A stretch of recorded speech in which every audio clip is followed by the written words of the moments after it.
मेरे परमेश्वर, मेरे परमेश्वर, मेरे परमेश्वर, मेरे परमेश्वर, तूने मुझे क्यों छोड़ दिया है। मेरे परमेश्वर, मेरे परमेश्वर, तूने मुझे क्यों छोड़ दिया है। ऐसे पुकारो को भी नकारा, अदम पापी को बिचारा। प्रभु जी ने किया स्नेह में, अदम पापी को छुटकारा। परम प्रभु परमेश्वर को स्तुति और बड़ाई हो। मेरा प्रियो, परमेश्वर का महिमामयी नाम को महिमा करते हुए हम आगे बढ़ेंगे। आज हम भजन संहिता का पुस्तक उसका 22 अध्याय को हम मनन करेंगे। 22 अध्याय में आप जब पढ़ेंगे तो यहाँ पर 31 पद है, उनमें से आज हम केवल 1 से लेकर 15 पद तक हम पढ़ेंगे। हे मेरे परमेश्वर, हे मेरे परमेश्वर, तूने मुझे क्यों छोड़ दिया।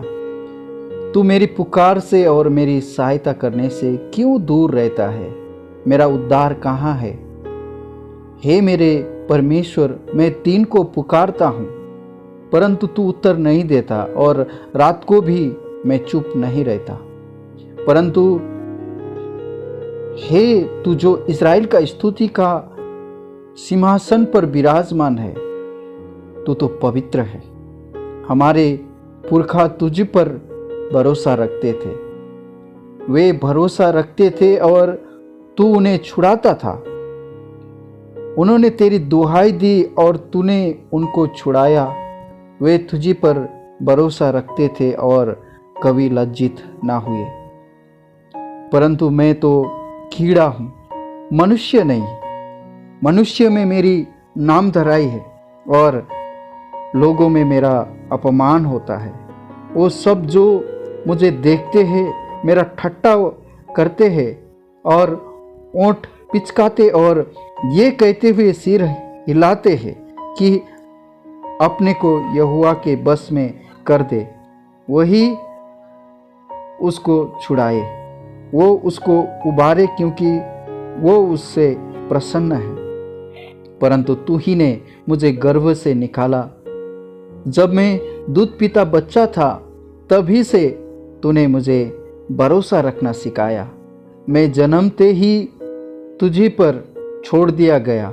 माता के गर्भ ही से तू मेरा ईश्वर है।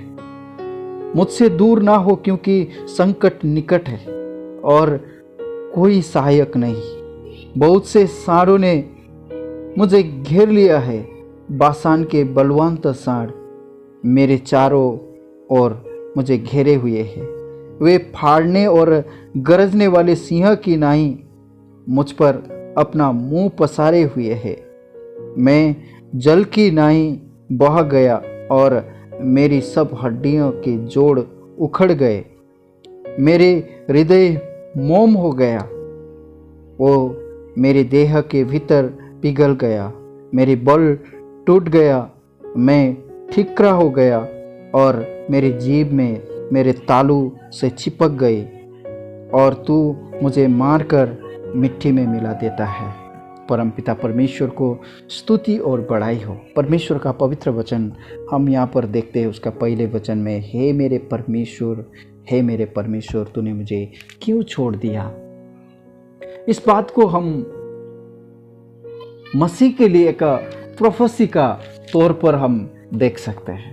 भजन संग्रह उसका 22 अध्याय जब आप पढ़ते हैं, यहाँ पर प्रभु यीशु मसीह का क्रूसिफिक्शन का, प्रभु यीशु मसीह का क्रूस का, मृत्यु का एकदम सुंदर दृश्य, सुंदर नज़ारा आपको देखने को मिलता है। और जब हम मत्ती लिखित सुसमाचार उसका 27 अध्याय 46 वचन में परमेश्वर का पवित्र वचन, प्रभु यीशु मसीह जब क्रूस पर थे, प्रभु ने स्वयं कहा, एलोई एलोई लमा सबक्तानी, हे मेरे परमेश्वर, हे मेरे परमेश्वर, तूने मुझे क्यों छोड़ दिया।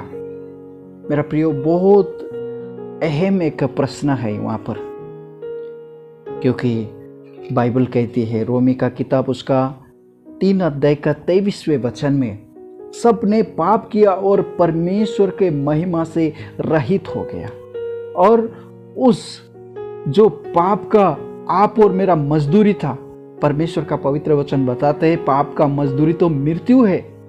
उस आपका और मेरा मजदूरी चुकाने के लिए प्रभु यीशु मसीह निर्दोष एक मेमना के रूप में इस जगत में आकर आप और मेरे लिए प्रभु यीशु मसीह सूली पर अपना जान दिया। और सबसे दुख का एक बात है, यहाँ पर आप देख सकते हैं, हे मेरे परमेश्वर, हे मेरे परमेश्वर, क्योंकि प्रभु यीशु मसीह का जीवन काल में कभी भी पिता को प्रभु ने परमेश्वर बोलकर संबोधन नहीं किया। मेरा पिता बोलकर परमेश्वर को संबोधन करते थे, परंतु जब कलवरी क्रूस का उस मृत्यु, उस भयानक मृत्यु के समय प्रभु ने आप और मेरा सारा जगत का अपराध को अपने ऊपर लेते हुए प्रभु यीशु मसीह आप और मेरे जगह में बलिदान हुए, कुर्बान हुए। उस कुर्बान के कारण आज यदि आप प्रभु में है, मसीह में है, तो प्रभु यीशु मसीह का कुर्बान का सबसे मीठा फल आप भोग रहे हैं। मेरा प्रियो, जब हम दूसरा वचन में हम पढ़ते हैं कि हे मेरे परमेश्वर, मैं दिन को पुकारता हूँ परंतु तू उत्तर नहीं देता, और रात को भी मैं चुप नहीं रहता। इस बातों को पूरा होते हुए आप जब लूका लिखित सुसमाचार उसका 22 अध्याय में आप देखेंगे तो वहाँ पर किस तरह से लिखते हैं कि और वो आप उनसे अलग एक ढेला फेंकने के टप्पे पर गया और घुटने टेक कर प्रार्थना करने लगा कि हे पिता, यदि तू चाहे तो इस कटोरे को मेरे पास से हटा ले, तो भी मेरी नहीं परंतु तेरी इच्छा पूरी हो। तब स्वर्ग से एक दूत उसको दिखाई दिया जो उसे सामर्थ्य देता था, और वो अत्यंत संकट में व्याकुल होकर और भी हृदय वेदना से प्रार्थना करने लगा, और उसका पसीना मानो लहू की सी बड़ी बड़ी बूंदों की नाई भूमि पर गिर रहा था। तब वो प्रार्थना से उठा और अपने चेलों के पास आकर उनसे उदासी से मारे सोता पाया और उनसे कहा, क्यों सोते हो? तो प्रार्थना करो कि परीक्षा में ना पड़ो। मेरा प्रियो, ऐसा एक वेदना का एक समय प्रभु यीशु मसीह का प्रार्थना का एक जीवन आप देख सकते हैं कि प्रभु क्यों प्रार्थना कर रहे थे। क्या उस मृत्यु का तकलीफ और वेदना से अपने आप को बचाव करने के लिए प्रभु प्रार्थना कर रहे थे। मेरा प्रियो, जब आप और मैं इब्रानियों का पुस्तक में हम देखते हैं उसका 10वें उसका 5 वचन में जब आप देखते हैं, इसी कारण वो जगत में आते समय कहता है, बलिदान और भेंट तू नहीं चाह, पर मेरे लिए एक देह तैयार की, होम बलि और पाप बलियों से तू प्रसन्न नहीं हुआ। तब मैंने कहा, देख मैं आ गया हूँ, पवित्र शास्त्र में मेरे विषय में लिखा हुआ है, ताकि हे परमेश्वर तेरी इच्छा को पूरी करूं। प्रभु यीशु मसीह इसी कारण इस संसार में आए थे। और मेरा प्रियो, प्रभु यीशु मसीह का वेदना, व्याकुलता हम वहाँ पर एकदम सुंदर हृदय से हम देख सकते हैं कि किस तरह से स्वर्गदूत आकर उनको सहायता करने से भी, जब लूका लिखे सुसमाचार 22 का 43 वचन में स्वर्ग से दूत आकर उनको सहायता किया, उनको सामर्थ्य दिया बोलते हैं। और 44 वचन में अत्यंत संकट में व्याकुल होकर और भी वेदना से प्रार्थना करने लगे। मेरा प्रियो, जब हमने देखा कि भजन संहिता का पुस्तक उसका 22 अध्याय का पहले वचन, हे मेरे परमेश्वर तूने मुझे क्यों छोड़ दिया, ये सबसे जीवन का सबसे 33.5 वर्ष का उम्र में सबसे ज़्यादा वेदनादायक उस समय था प्रभु के लिए। क्योंकि वो पिता से जो एक सेकंड, एक पल भी, मेरा प्रियो, कभी कभी हम थक जाते हैं थोड़ा थोड़ा काम करने से, तो हमारा प्रार्थना नहीं होते, हमारा तकलीफ हो जाते हैं, प्रभु के सामने में बैठने से। लेकिन जब आप प्रभु यीशु मसीह का जीवन काल में आप देखते हैं, उन्होंने 5,000 लोगों को खाना खिलाने के बाद में भी पिता के साथ समय बिताने के लिए जंगल में जाकर अकेले पिता और पुत्र जहाँ एक साथ होते थे, उसी जगह में जाकर पिता के साथ प्रभु ने चेलाओं को भी एक बात वहाँ पर कहता है कि तुम मुझे सब लोग छोड़ के चला जाएगा, परंतु एक बात है, मेरा पिता मुझे कभी भी छोड़ता नहीं। इतना एक घनिष्ठता, इतना एक अच्छा संबंध से पिता और पुत्र के साथ हम देख सकते। लेकिन यहाँ पर जो क्रूस का मृत्यु के समय में पिता ने मुंह मोड़ लिया, पिता ने उनको नहीं देखा पुत्र की ओर, क्योंकि आप और मेरा पाप उनका शरीर में, उनका जीवन में, आप और मेरा पापों को प्रभु यीशु मसीह ढो रहे थे। इसलिए मेरा प्रियो, आप और मैं परमेश्वर का पवित्र वचन आप देख सकते, आपको जो पापों का क्षमा मिला, पापों का जो आपको प्रायश्चित मिला, आप कभी भी मत समझ लीजिए कि आपको ये फ्री में मिला है, क्योंकि प्रभु यीशु मसीह ने उसका कीमत चुकाई है। पिता से, जिस पिता से एक सेकंड भी अलग नहीं रह सकते थे, उस पिता से उन्होंने अलग होना पड़ा आप और मेरे पापों का बोझ ढोने के कारण, बोझ उठाने के कारण। मेरा प्रियो, परमेश्वर का पवित्र वचन यहाँ पर आप देख सकते। और जब आप तीसरा वचन में देखेंगे, वचन संहिता उसका 22 का तीसरा वचन में, परंतु हे तू जो इस्राएल के स्तुति का सिंहासन पर विराजमान है, तू तो पवित्र है।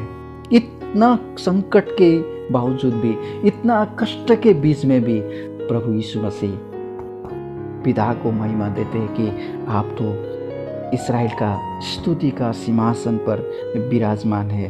और 5 वचन में आप देख सकते हैं, 4 वचन से लेकर देखेंगे तो, हमारे पुरखा तुझ पर भरोसा रखते थे, वे भरोसा रखते थे और तू उन्हें छुड़ाता था। उन्होंने तेरी दुहाई दी और तूने उनको छुड़ाया। वे तुझी पर भरोसा रखते थे और कभी लज्जित नहीं हुए। परंतु मैं तो कीड़ा हूं, मैं मनुष्य नहीं। मनुष्य में मेरा नाम धराए और लोगों में मेरा अपमान होता है। वो सब जो मुझे देखते मेरा ठट्टा करते और ओठ पिचकाते और ये कहते हुए सिर हिलाते हैं। मेरा प्रियो, परमेश्वर का पवित्र वचन में आप देख सकते हैं कि किस तरह से ये वचन को नया नियमों में प्रभु यीशु मसीह का मृत्यु के समय पूरा होते हैं। मार्कुस लिखित सुसमाचार उसका 15 अध्याय में जब आप देखें तो परमेश्वर का पवित्र वचन में कहते हैं कि पवित्र शास्त्र का ये वचन वो अपराधियों के संग गिना गया, पूरा हुआ। और 29 वचन में कहते, और मार्ग में जाने वाले सिर हिला हिला कर और वो कहकर उसकी निंदा करते थे। वो मंदिर के ढाने वाले और 3 दिन में बनाने वाले क्रूस पर से उतर कर अपने आप को बचा ले। इसी रीति से महायाजक भी शास्त्रियों समेत आपस में ठट्ठा से कहते थे कि इसने औरों को तो बचाया और अपने आप को नहीं बचा सकता। इस्राएल का राजा मसीह अब क्रूस पर से उतर आए तो हम देखकर विश्वास करें, और जो उसके साथ क्रूस पर चढ़ाए गए थे वो भी उसकी निंदा करते थे। मेरा प्रिय, ऐसा एक कठिन एक समय, ऐसा एक निंदनीय अवस्था में प्रभु यीशु मसीह क्रूस पर, उनको ये वेदना के साथ प्रभु यीशु मसीह को क्रूस पर कोई भी उनको सम्मान करने वाला। और यशायाह का पुस्तक में यशायाह ने भविष्यवाणी करते हुए कहता है कि प्रभु यीशु मसीह को, इसको तो परमेश्वर ने मारा है, परमेश्वर ने उनको कूटा है और इस दुर्दशा में ये पड़ा हुआ है। ऐसा एक परिस्थिति, ऐसा एक दुखदायी एक जीवन का वहाँ पर प्रभु यीशु मसीह सामना कर रहे थे। और मेरा प्रियो, इसी 7 वचन उस तरह से नया नियम में जाकर पूरा होते हैं कि उनको किस तरह से ठट्ठा में उड़ाए जाते हैं। और 8 वचन में कहते हैं कि अपने आप को यहोवा के बस में कर दे तो वही उसे छुड़ाए, वो उसको उबारे, क्योंकि वो उससे प्रसन्न है। 9 वचन, परंतु तू ही ने मुझे गर्भ से निकाला, मैं जब दूध पीता बच्चा था तभी से तूने मुझे भरोसा रखना सिखाया। मैं जन्मते ही तुझ पर छोड़ दिया गया, माता के गर्भ ही से मेरा ईश्वर तू है। मेरा प्रियो, कितना एक विश्वासी एक जीवन, कैसा एक प्रभु पिता और पुत्र का एक सुंदर एक चित्र यहाँ पर हमको देखने को मिलता है मेरा प्रियो। और प्रभु का वचन में हमने देखा मार्कुस का किताब 15 अध्याय में, इसने औरों को तो बचाए परंतु अपने आप को नहीं बचा सकता। प्रभु यीशु मसीह आप और मुझे बचाने के लिए अपने आप को सूली पर बलिदान हो गया। चाहे तो प्रभु उस सूली पर उतर सकता था, चाहे तो प्रभु यीशु मसीह उस सूली का मृत्यु से अपने आप को बचा सकता था। मेरा प्रिय, प्रभु ने उस शूली का मृत्यु से अपने आप को बचाए नहीं, ताकि आप और मैं बचे और परमेश्वर का धन्यवाद करें और परमेश्वर पिता के संगति में हम प्रवेश करें। इफिसी का किताब 2 अध्याय 14 वचन से आप देखेंगे तो प्रभु यीशु मसीह आप और मेरे लिए मेल मिलाप का एक कारण बना। पिता और हमारे बीच में जो बड़ा सा एक खड्डा था, उस खड्डा को, दीवार को प्रभु यीशु मसीह ने ढा दिया, ताकि जाकर आप और मैं प्रभु के साथ में सदा सर्वदा के लिए मिल सके, पिता के संगति में हम सदा सर्वदा के लिए बने रहे। इसलिए प्रभु यीशु मसीह आप और मेरे लिए उस कष्टदायी मृत्यु, जो वेदना प्रभु ने सहन किया, हम देखते हैं यूहन्ना और याकूब को प्रभु ने पूछा, क्या जिस कचौरा को मैं पीने के लिए जा रहा हूँ वो तू पी सकता है? उन्होंने बताया, हाँ प्रभु, हम पी सकते हैं। कभी भी उस कचौरा का गंभीर बातों को प्रभु यीशु मसीह ने उनको नहीं कहा, परंतु प्रभु यीशु मसीह ने उन लोगों को कहा, हाँ तुम इस कचौरे को तो पी सकते हो, लेकिन मेरा दाहिने और बाएं मैं तुमको रख नहीं सकता जब तक मेरा पिता नहीं चाहते। प्रभु आपको इन वचनों के द्वारा आशीष दे और प्रभु को और प्यार करते हुए प्रभु यीशु मसीह का अच्छा शिष्य बनकर प्रभु का महिमा में आगे बढ़ने के लिए प्रभु आपको मदद करे। आइए हम धन्यवाद करेंगे। पिताजी, धन्यवाद करते, स्तुति करते इस सुंदर समय के लिए जो आपने हम पर दिया।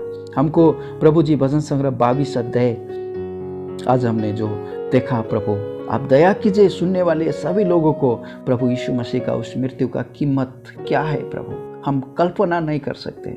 आप जो निर्दोष होते हुए भी हमारे लिए दोषी बनकर आपने उस सूली का मृत्यु, आपने कुर्बानी आपने सहन किया प्रभु। जो हमारे अपराध का जो कर्ज था, उस कर्ज आपने उतार दिया। पिता, हम आपको धन्यवाद करते हैं आपका ये सारे योजना के लिए। सुनने वाले सभी के ऊपर आप आशीष कीजिए। हमारे प्रार्थना उद्धारकर्ता प्रभु यीशु मसीह के नाम से मांगते हैं, आमीन।